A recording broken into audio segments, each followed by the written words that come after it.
Hey everybody, welcome back to the basement. Welcome back to the channel. Today we are checking out the new i1 Decapod from Lionel. Let's go. All right, so it's the end of 2023, mid-December 2023. These were just delivered at the beginning of December 2023, and these were from the Volume 1 2023 catalog. So get another item from the Volume 1 catalog in 2023 being delivered before the end of the calendar year, which just goes to show that Lionel has finally figured out their production schedule and gotten things caught back up. This is one of the last items left in that catalog, engine-wise, that hasn't been delivered yet. I think one of the only things off the top of my head that is still out there are the Bud cars, the Lion Chief Plus 2.0 Bud cars. Those, we don't know where those are at yet. But I think almost everything else in that catalog is here. The big ones are the Big Boy and the Dreyfus. Those are here. The 484 Santa Fe's, they're here, as well as the Santa Fe Pacific Fruit Express set. The Decapods, the Russian Decapods are in. The Iron Hippo is in. Now, the Iron Hippo set is the only thing out there. I believe that's also in. I think I saw a picture online of that the other day as well. So those are all here. So pretty great stuff. We're going to be checking out this one from Lionel, and we should get a little bit closer so we can see all the cool details of this, and let's see if they got the color right. All right, well, here it is in all of its glory. Let's talk about the prototype briefly, and then we'll go ahead and dive into this model. The i1s were built by the Juniatis shops in Altoona. They were also built by Baldwin Locomotive Works for the Pennsylvania Railroad. They were the largest Class 210O in the United States. And from 1960 to 1923, there were almost 600 of them built between Altoona, the Altoona Works, and the Baldwin Locomotive Works. They were the main freight hauler on the PRR for many years, and they actually remained in service all the way through 1957. Now, they didn't see mainline service in 1957 quite so much. In fact, because of the large pistons and some counterbalance issues, these things didn't operate all that well at very high speeds. So they were used more as pusher service in the mountains. They were used in yards and so forth as well towards the end of their service, but they would be found all over the Pennsylvania system. And they were outfitted with a couple different options. Here you see one with a short tender. They were also used with the famous Pennsylvania coast-to-coast tender or long-haul tender that Lionel also cataloged, which is pretty neat.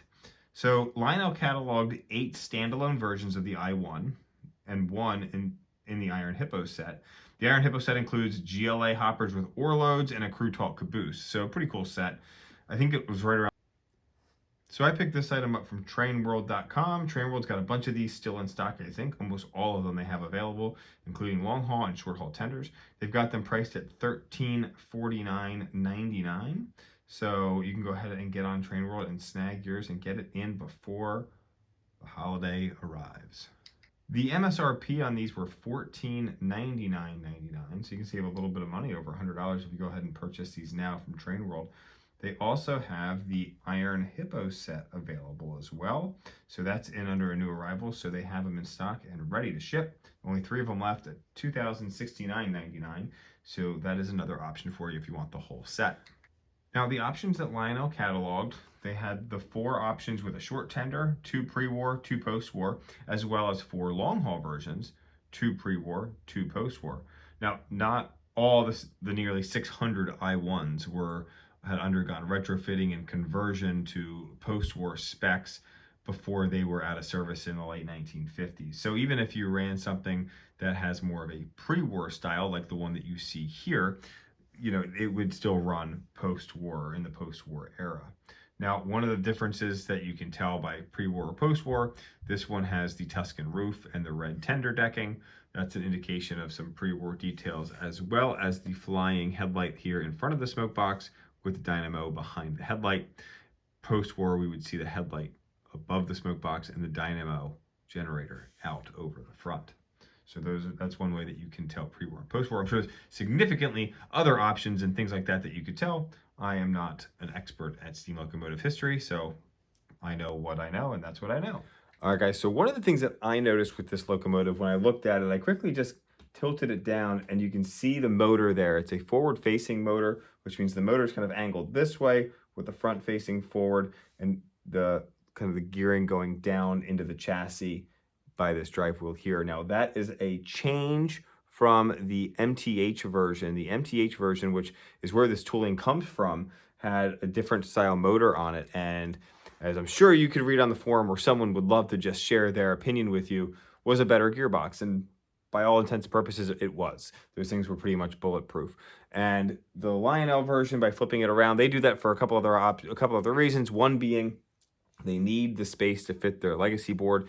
Instead of just redoing the legacy board and making it fit, making it smaller, they adjust the chassis to make the motor move to the front of the boiler and smoke box area so they can fit that legacy unit inside there and not have to worry about a tether to the tender like MTH would have had. So with that, we get some issues. The L1s, we know that my L1 had some issues, the first one that I had gotten. And so I was able to send that right back to Berkshire Station. Landon hooked me up with another one right away, which worked, but mine was not the lone issue. A couple of the other L1s also had issues. And so there's still things on the forum of people working out some of the mixes and the fixes with those. Norm Charbonneau just posted something not long ago about some shims that he's putting in the motor to help with the gearbox issues and preventing it from getting jammed up and so forth. So far, this has run perfectly fine for me. I know a couple other buddies that have them and they've run fine for them. So hopefully that was just an issue with the conversion of the L1 Mikado, not the I1 Decapod. And these things will be running long and smoothly for many years to come. Now, again, this is an ex-MTH tooling. So this was a tooling that was purchased by Lionel from MTH when Mike Wolf had his big blowout MTH's closing sale.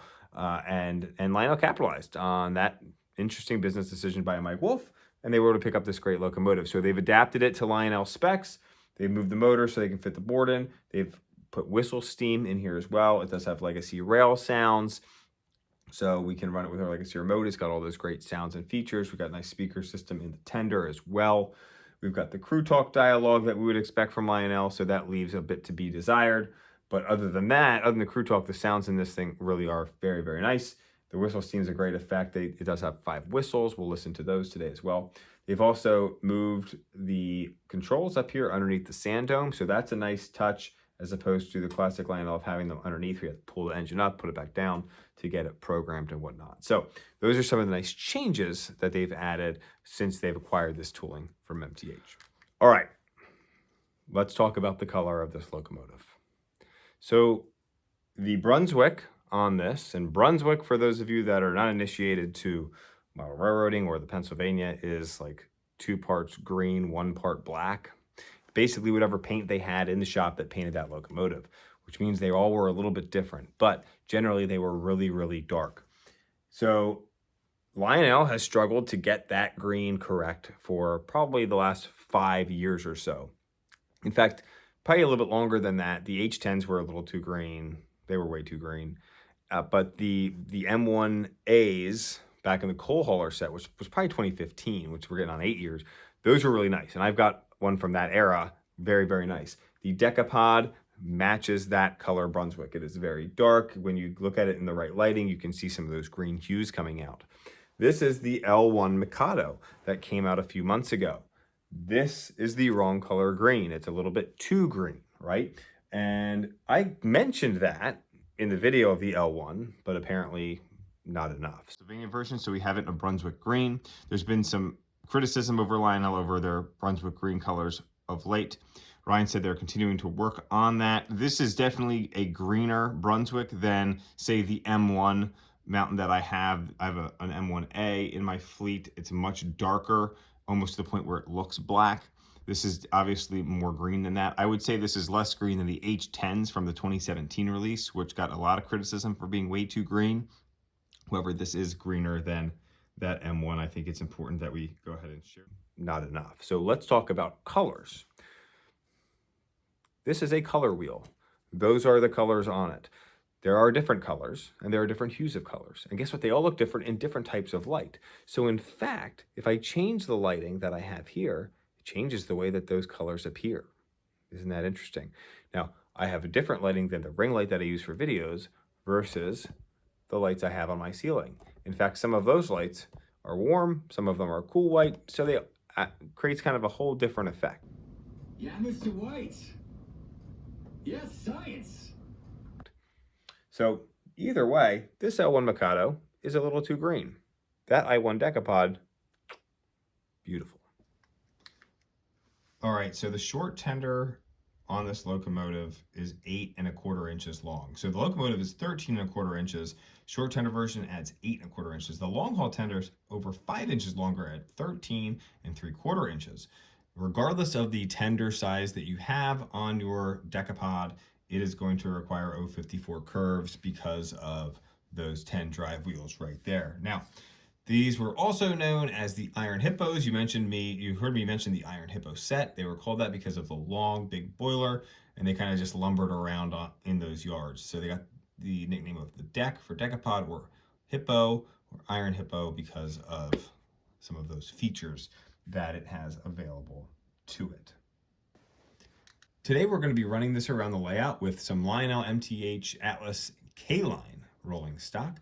So we've got some boxcars. We have the new Atlas O wagon top boxcars on here. We've got a bunch of H21A coal gondolas and a caboose on the end. So I hope you enjoy this one. We're going to run this around the layout. We might see a video or a clip or two of it teamed up with the L1 doing a little double-headed action here on the main line. So thanks for tuning in on this one, guys. Let me know your thoughts in the comments. Appreciate you always supporting the channel. Have an awesome, awesome day. Whistle 1. Whistle 2. Whistle 3. Whistle 4.